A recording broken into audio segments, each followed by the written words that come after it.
Good morning, everybody. Good Monday morning. And welcome to the Epiphany live stream. I am so happy because today there's somebody other than me, which makes this whole process extra interesting. We're blessed to have Cindy Berg and Laura Cannon joining us. And both Cindy and Laura are going to share with us their understanding and their experience of centering prayer. And I'll mention it now and I'll mention it at the end. Centering prayer is a ministry we do here at Epiphany. It's a silent meditation and we do it virtually right now during COVID after a long time of doing it in the sanctuary every Thursday night at 7 p.m. Without further ado, I bring you Cindy and Laura. Hi guys. There they are, looking great on the great big red couch. Gentlewomen, would you be kind enough just to explain, there's some people out there whose entire knowledge of centering prayer might be simply nothing more than, I've heard of it. Can you give them a little more than that, please? Centering prayer goes back into the early days of Christianity. The Desert Fathers went out into the desert to pray. It also is one of those practices that many religions in common do. But as we practice it, you are clearing your mind, usually with the accompaniment of a word, sometimes an image. And by concentrating on that word or image, you detach yourself from the daily cares, the little things you've forgotten, your grocery list, the argument you had with your neighbor. You detach yourself and you learn in a way how to relax and how to be still and listen for God. I think it's probably a basic way to put it. Excellent. Cindy, do you have something to add? I agree with Laura. This has gone back centuries in the Christian, on all traditions. It also has a basis in yoga and meditation. It's very similar, using the same words, same meditation, same deep breathing. One of the things that and I've been doing meditation, contemplative prayer for a very long time, and I find that what I benefit from it is, especially nowadays with this crazy stuff going on, to be able to center, to focus and release tensions, release unhappiness, and get tuned back in to God, tuned back in to Jesus, tuned back into what can help me and everybody that I love to get more centered, more calm, and let the chattering mind about, no, oh no, chattering mind can be quiet, and then you can focus on being still, being comfortable, being focused on God and higher consciousness. So it really helps, and it really has made a big difference in my life. Do either of you have a conscious intention about how you breathe during the process? Is it something that you just notice at the end, you're breathing more slowly, or do you actually state that as an intention? And do you have anything to offer to someone who's thinking about giving this a try? Sure.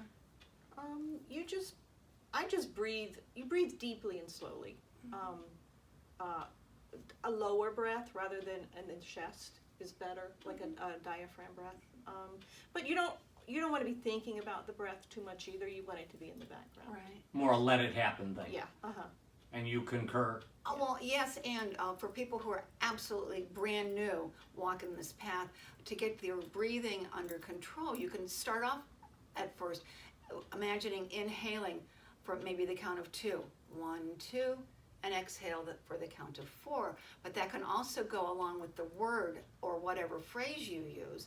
I use Jesus, and it's like, Jesus, Jesus, Jesus, Jesus. So it's not fast, it's not focusing on the breath, it's focusing on the centering. It's interesting, just as you did that, as you modeled that for us, I could feel the difference between an inhaled and an exhaled Jesus, although I think it's pretty obvious it's the same word, the same personage. Right. I just as you modeled that, I could feel the difference.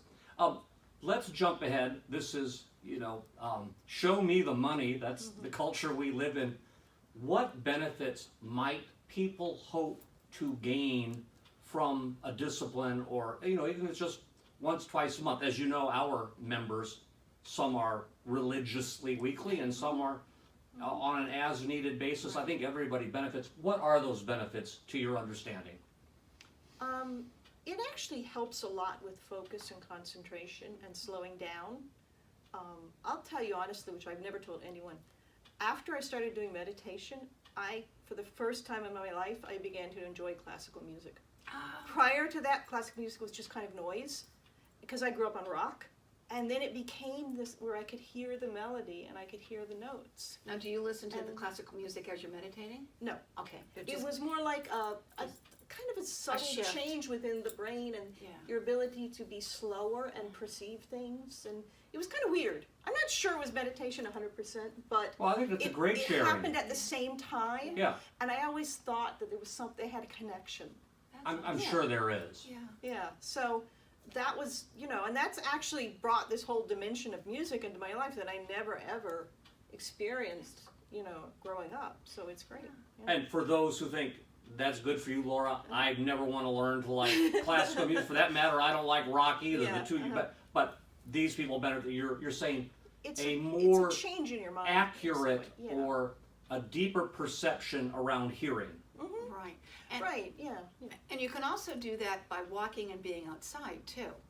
Like the walk in the labyrinth. That's a moving contemplative prayer, a moving being aware and focusing on everything around you, be it because God is everywhere. God's the leaf, the flowers, the rain, or whatever, and being centered to being in the presence, because it's all about allowing yourself to be in the presence. It also helps whenever you're having a really bad day to go into your breathing and get focused and releasing the stuff that you don't want in your life, and Right. learning a different way of adjusting to that and dealing with it. So handling stress through breath and the reminder that breath has power is enforced by a discipline of centering prayer. Have I heard you correctly? Yes. Yeah. That you're more likely to remember to do that during a stressful day. Right. And not only more likely to do it, but when you do it, you're more able at it. Yes. Is that? Yes. With what I do, it's a rather stressful thing that I do, and so every evening I meditate. I do contemplative prayer every evening for about 15 minutes, which allows me to essentially wash off the day and allow God to come in and relax and get on with the rest of the evening. It's a good way to kick it off and get on to, that happened today, no big deal. And my thoughts go away from whatever happened in the daytime, because the door is closed and now it's peace and harmony that I can focus on. Excellent. Laura, would you mind doing just some housekeeping and tell our viewers what we're because we're planning on continuing the virtual, but as you also know, occasionally a technical assistant appears here. Just share what the next little while looks like in terms of centering prayer here at Epiphany. We're doing it Thursday nights at 7 p.m. There's a Zoom link, so if you just contact Chris, he'll send you the Zoom link. And if you drop in and out, you don't have to come every week. Some people can't make that schedule. That's okay. Just getting into it, getting your feet wet can be a good step too. Taking baby steps. Yeah. Excellent.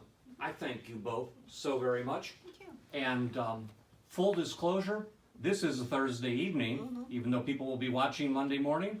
So Cindy, Laura, and I will begin centering prayer in just moments. Yay!